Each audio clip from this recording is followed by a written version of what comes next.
Hi, thank you so Hi. much for joining us. I'm super excited to kind of take a deep dive on who Sketch Poetic is.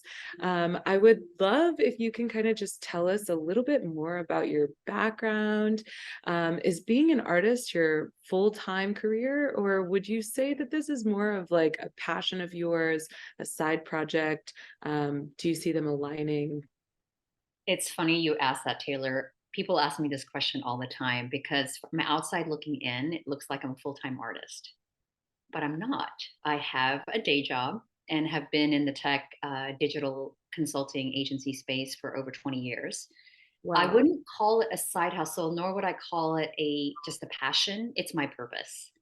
And because it's my purpose, it kind of, not kind of, it actually permeates everything I do. So arts and healing is my purpose, and it's in every touch point that I do, whether it's through work and how I lead teams, through clients. Obviously, my book, I wrote a book about it, and even through the NFT community, I always lead with arts and healing. So yeah, day job, purpose, it's all integrated, all connected. Most definitely. Tell us a little bit more about your day job. What do you do in your career? Does it align with the arts world? I know you mentioned tech, so just very curious Yes. about what it is that you do. It's so interesting because I have such a belief that I'm on a spiritual path. And so it's so fascinating that my work life integrated with my personal life. And so I work for a company called WIM. It's a digital campus company, but we're all about experiences. So taking the digital life that's in your pocket and giving you a heads up experiences in the home. And then I've been with the company almost 6 years, but then suddenly the NFT space came about, and it gave us renewed sense of purpose for the product. Because originally it was only meant to be in the home, but since it's now in galleries, it's at Quantum, Super Chief, and obviously you've experienced the WIM Canvas. And so I lead the innovation team with a partner, Miguel. And I mean, we're kind of jack of all trades. You know how it goes with entrepreneurship and startups. So I do a little bit of everything. So yes, Nice. it overlaps my art life 100%. Yeah, that's amazing. It's kind of crazy. I didn't realize that you had been with them for that long. Yeah, I think some people thought I started as part of the NFT. Now I've been with them for almost 6 years. Wow, that's incredible. It's also really cool that it kind of just like so happened to align perfectly. Yeah. What are the odds, really? Talk about like spiritual path. I think you are It was definitely divine that. intervention. I will say though, I joined WIM because it Mm. was all about the creators. It was a creator led platform. We really believed that people, like especially digital artists back in this was 6 years ago. Digital artists weren't getting their dues, and so look now the NFT space came, Web3 came, and yeah, everything led to it. So I'm just fortunate that I was already in the space. Yeah, what was it like before the NFT space? Because that seems like pretty forward, right? Yeah. I feel like that was like ahead of its times almost, in the sense because I had never really thought of like digital canvases at home, and that's Yeah. what you guys were focused on. So Yeah. how did that transition? I'm curious. In terms of what we were doing to what we're doing now, Yeah. I think that's the interesting thing when you work for innovation or you work in any sort of environment where innovation is what you're leading with. You go with the flow. So as the market shifts were happening, as the audiences were shifting, you just kind of course correct. We just have an incredible team. We have a team in Montreal, in New York, and we're always seeing what's happening in the space. And so when it's interesting, when I got into Clubhouse, I was hearing all about this NFTs. And so I actually started joining the NFT space because of my job, not as an artist. I thought, well, this is cool tech innovation. And then I fell in love with the community. Like I met you there, I've met so many incredible people there. And so what keeps me there is the culture and the community for sure, 100%. Oh, I can't hear you. I was actually gonna ask you a little bit more about the NFT space because you've been an active member here since like the community, like in the community since the NFT boom. Yeah. I was gonna ask you like how you found it, and how that kind of maybe changed your art career at all. Did it change how you created artwork at all? Because you're a physical artist and you're drawing, and that's all digital. So I was kind of curious about that as well. So you just led me right into that question. Yeah. Oh my gosh. This one I feel like I could spend hours on, but succinctly, I would say yes. How could it not change me as an artist? Mostly because I connected with so many other creators. And I started collaborating, co-creating, just the energy of being in these spaces with all the creators. You know how it is. It inspires you. Interestingly, though, my art right now, and I'm going to change that, I'm going to go bigger, is currently in a sketchbook format. And so when I see it big, it makes me uncomfortable, to be honest, because I'm not used to seeing it that big. I'm used to seeing it in this little container. So in that sense, I have had to think bigger because I do want it to look good in a big screen. Secondly, I'm a tactile person. I'm not used to seeing things digitally when I'm all about touching the watercolor paper. So for me, I think it's been a bit of an adjustment for me as an artist, but from a foundational inspiration, it's 100% the same. Like I've always been inspired by other creators and just being tapped into so many more. There's not a day that goes by that I'm not inspired by the NFT community. Yeah. Have you done any collaborations or anything? Because you've mentioned community a few times now. And Yeah, I think huge. the big thing with the NFT community has been creating that collaboration aspect. And also like IRL events and things like that. How has the NFT space kind of changed that for you? Oh my gosh, I'm going to start with the more relevant answer to that. So on Sunday, I hosted my first event, and it was art, tech, and wellness. Yay! And that had been Taylor. That had been my dream for about a year and a bit. I'd been in the NFT space like for a year at that point, gone to NFT NYC, and I was missing this type of event that integrated everything I loved. Like I'd been to art events, and I'd been to tech events, and I'd been to wellness events, but I didn't feel like I saw examples of where all three were integrated. And not surprisingly, it also is my life. Like I have an artist self, I have my, my day job self, and then I also have wellness practice. And so I am selfishly solving for me, but also solving it for the community. So the answer is I'm constantly looking for ways to integrate all of my worlds because it matters, right? It matters that I'm not trying to balance all these plates and, and trying to make sure I have equal time with everything. So by integrating it all, it's a win-win for everyone, not only for me, but for the community. I really did it to give back to all of you because it matters that we have that time for ourselves. I love that. I think that it's really cool. And I think that that's something that the NFT space offers. I've seen it come from so many artists and so many creatives where they feel like they actually got to be themselves and express themselves in a way that they have never had the opportunity before, even if they were working in the art world. Um, So you know, true. yeah, photographers saying, they've always been building based off of like clients and they're creating for the client versus like creating as an artist. So we've seen it across the board. So it's cool that you've kind of gotten to like experience that yourself as well. Yeah. And then Uh, the other thing is I was the first time a curator and a collector. Like I've collected art, but I think most of us buy pieces for our wall. But I have become an avid collector in the NFT space. Everything that I have sold has been put back to the community. I'm not saying that everyone should do that. I just have the privilege to do that. yeah. But so yeah, my NFT collection is quite big, and I'm so happy and proud of it. I think it's cool too, because that it's given us all opportunity to kind of support one another as well. Yeah. And not just in like buying their work, but going to shows and also curating together, right? So Yeah. like being able to bring in artists that we've been building with like since day one, that we've collected their artwork in the NFT space, and then now we're like coming together, attending these events, especially in LA. There's so Yeah. many Oh, events so many. Yeah, that and I believe if you came to the NFT space for the creative community, Mhm. you're only met with genuine, warm, generous people. I mean, Yeah, you hear about the noise of the whales and the people that flip for money. That's not the community that I run in. I run in with this community, the people that are all about the creators, their own sovereignty, uplifting each other, helping each other. That's the only experience I've ever had. And that's what I want more people to experience. So the event that I hosted Neoform with Neo Sutras, we wanted it to be Web 2 and Web 3 for that reason, so that Web 2 people could experience us Yeah. in that environment. So they are like, oh, a lot of people walked away saying, I had no idea this is what Web 3 was about. I'm like, That's exactly. amazing. I That's can't talk about it. You have to experience it. Yeah, most definitely.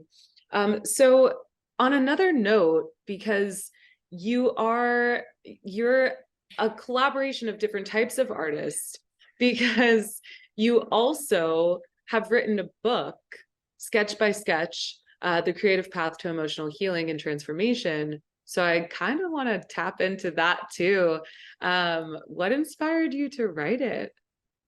How long I ago? just got body chills because anytime I talk about my book, and I know I'm talking to a like-minded person, Yeah. every time I talk about my book, that was divinely guided. And I mean that wholeheartedly. I never set out to write a book. It was never on my bucket list.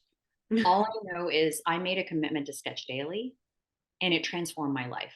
And this, I had sketched daily because I was having a mental health crisis. I was hitting a wall as an entrepreneur. I wasn't present at all. I was so in my head, 10 steps ahead every single moment of my life. And I needed to come back to that point of presence and stillness. And so I started sketching daily. There's a lot more to that story. But when I started sketching, my body started to calm down. My brain started to quiet. And I swear to God, Taylor, I had a moment, like I'd say about 3 weeks into it, and I said, do people know art heals? Like I said it out loud. And I went, because I didn't know art could heal. I didn't truly in that simplistic way. And so I started doing workshops because that was my background. And then the pandemic hit. And so Mm. I started doing global workshops in Zoom. And then I realized I can't do enough Zooms. These people wanted it so badly.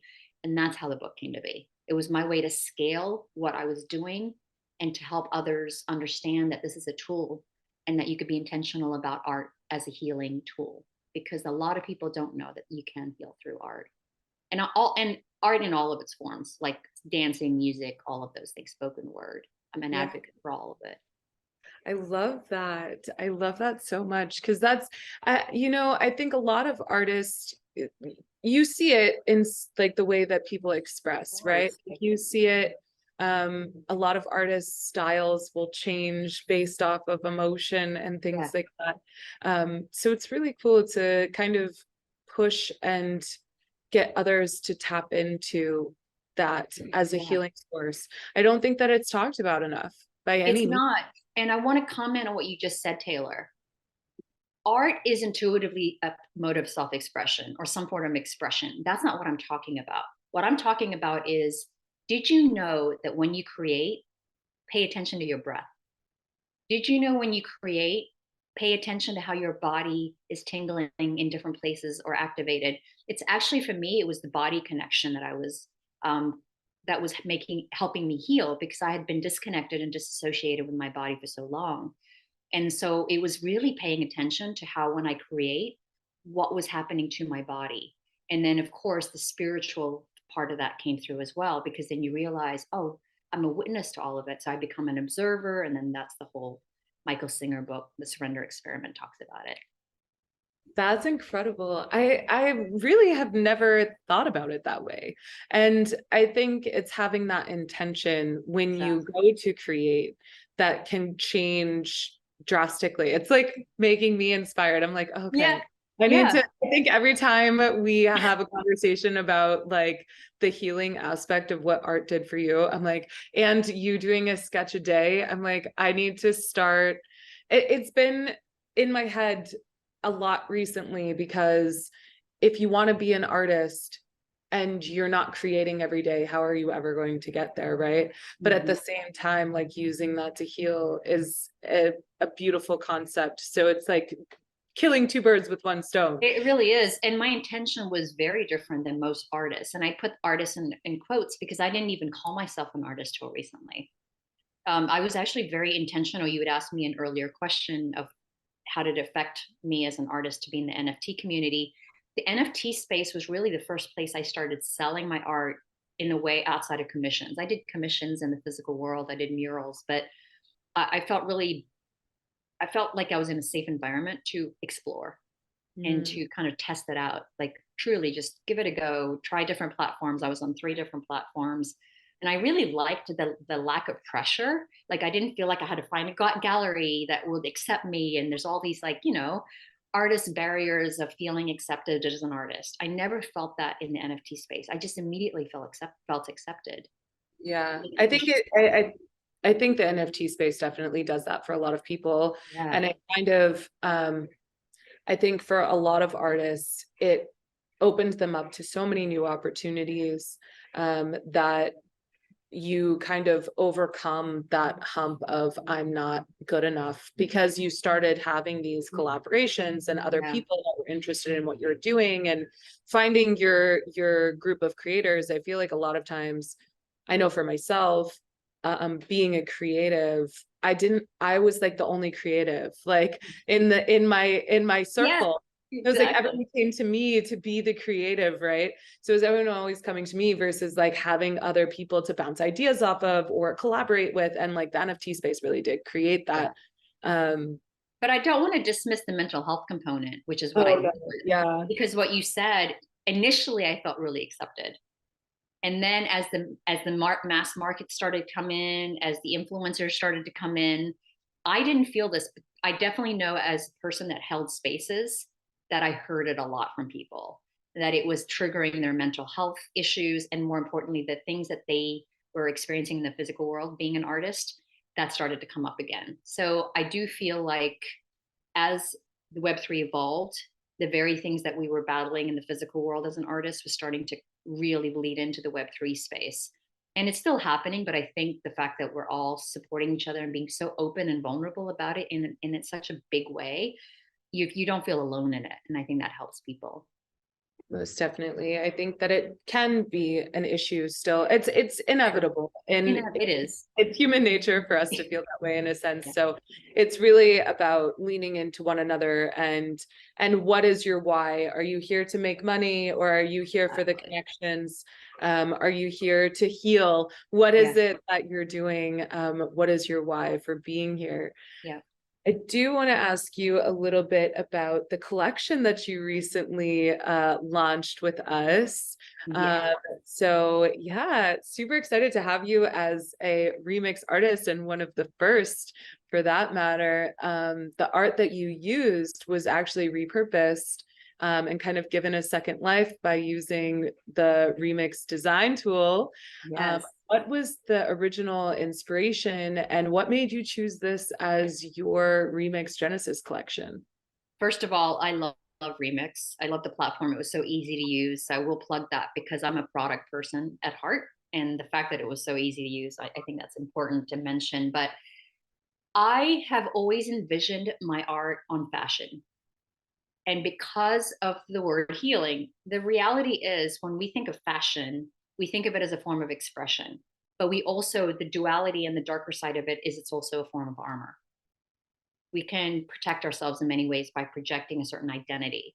So when I think about putting my art and repurposing it for fashion, it's with the purpose to say, look, here is who I am, but maybe I don't want you to see the deeper side of me, but let me show you through the art. And so somebody that wears my jacket with my Sketch Poetic on it, or somebody that buys the puffer jacket that I just recently dropped, I would love them to be able to go through the metaverse and be in those experiences, and somebody engages with that, with like, wow, that's a really cool print that you have. What is that about? And so it engages connection. But more importantly, it is a form of expression of the inside out. And I wanted it to be like I said, a cape, a superhero cape that says, this is who I am, but it's also a great way to, spark dialogue. That's why I created it that way. I love that. Was that like your original initial thought? Did you think like when you were creating that print that that was the wow? Yes, the What backstory of that alignment. pattern, it's so interesting. The backstory of that pattern was it was on a helmet. So my friend got in a motorcycle accident and he had to retire from bikes. It was a really bad accident and it devastated him. And so he retired his helmet and he said, Sheila, it would be an honor if you put your art on my helmet. And he used it as a piece of art. And so I had his name as Doug and I had his is him in my mind, and I really put all of that energy into the helmet. And so when I thought of a pattern to put with a remix, I thought that's the perfect pattern. It happened to be black and gold, so it looks really freaking cool. Um, but I love the symbolism of somebody truly was physically healing from their accident, but was also heartbroken because he was giving up his passion. Like that's so symbolic. So when somebody buys my remix jacket, know that that's layered into it, that deeper meaning. It's important to me. Yeah, that is absolutely incredible. It's crazy the alignment of like how that all came together. I'm excited for that drop. The collection is absolutely beautiful Thank and you. hope to have more Oh coming from yeah, we got some pants coming soon. love that. So super excited to just continue to see all the things that you're pushing out content wise. Is there anything that you have in the future to come? Any releases that you're doing for Sketch Poetic? Any events? Are you doing Yes. Basel? What do you have going on? What's up your sleeve? If Well, that's it's so interesting because I surrender to the process. It's going to change every week, but the immediate future, it's holiday season. So you'll see me be more actively reminding people about my book because I do want it to continue to be part of something that I lead with. But I do have a couple of holiday events where I will be doing my sketch poetic workshops. I'm still doing workshops to help people heal. I'm working with an underserved community to do a arts and healing workshop. But then the bigger thing is for 2023, Taylor, I really want to double down on my artist self. I think I really believe that I've spent a lot of focus and energy in being in service to the greater good, and it's great, and I will always be. But I often think the artist self takes a backseat, and I want to lead more. So what I hope you hear from me in 2023 is more art stuff for me, like an art show, more art collaborations, being an art Basel next year, all of those things. That's my hope. yeah. No, I think again, it goes back to doing it every day, right? And Yeah, that's what happened before. Do you still do sketches every day I or do. And sometimes it's like, not kidding, 10 minutes. And I do it just to it's like exercising. I yeah, just need to do it just so I don't get out of the habit. But yeah, yeah, I yeah. do every day. Yeah, so it's like that practice and leaning into more of those events, I think will, I don't think it's a hope. I think it'll It will happen. manifest itself. Yeah, I most believe definitely. so. Well, I'm super excited to see everything else that you have to come in 2023. I will keep an ear out for sure of all of the events, and maybe I can make it to one of Yes, for sure. shots. I think that would be absolutely amazing. But I just want to say thank you so much for joining us and taking the time to speak with us and tell us more about who you are as an artist and your artist journey. It's always amazing to kind of get to know a little bit more about you. So thank you so much. Thank you. Thanks, Taylor. And thanks for using your platform to support me and other artists. Like, I'm so grateful for you. Thank you very much. Of course. Thank you.